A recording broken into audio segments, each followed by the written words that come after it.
We're learning to read tarot, so if this interests you, make sure you like and follow. I'm Cindy, a card reader and wellness coach. Today is part 6 of our series, What to Do Once You've Purchased Your Deck.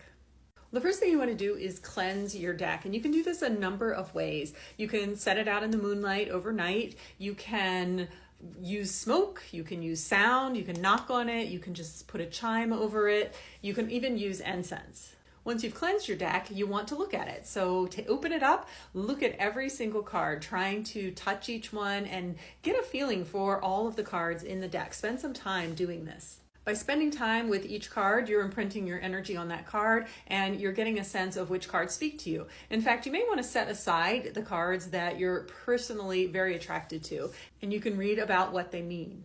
Next, you want to shuffle your deck well. I like to spread the deck out on a table and do the kind of just swirling around, making sure everything gets really shuffled. A lot of other people will separate the deck in many little groupings and shuffle that way and then put the deck back together. It really doesn't matter how you shuffle, just as long as you get them really well mixed. After you've mixed them all up, it is time to interview your deck.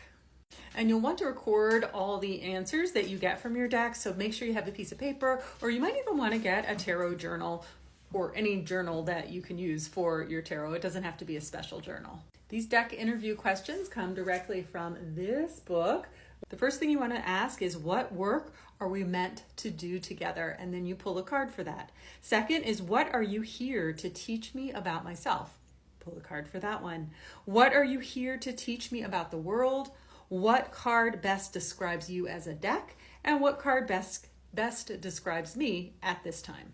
So you can see how over time you tend to outgrow decks and need new decks because you're changing as a person. Take some time to reflect what the answers mean to you. And remember, when you're looking at the cards, pay attention to what things kind of jump out at you, what feelings, what intuitive thoughts that you have about the answers, because those are usually spot on no matter what the book says. After you've interviewed your deck, if you have no more questions for your deck, then you're going to want to store it. This is really important. Storage makes a big difference.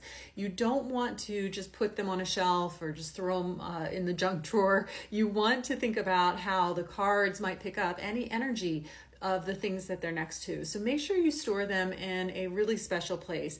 Maybe a clean shelf, maybe in a drawer, but as long as it's not, the junk drawer, it's a drawer specifically for your cards. Some people like to put them in a special bag or a special box, and you can absolutely do that too. Whatever your intuition calls you to do is what you should do. Just make sure that you are taking care of your cards.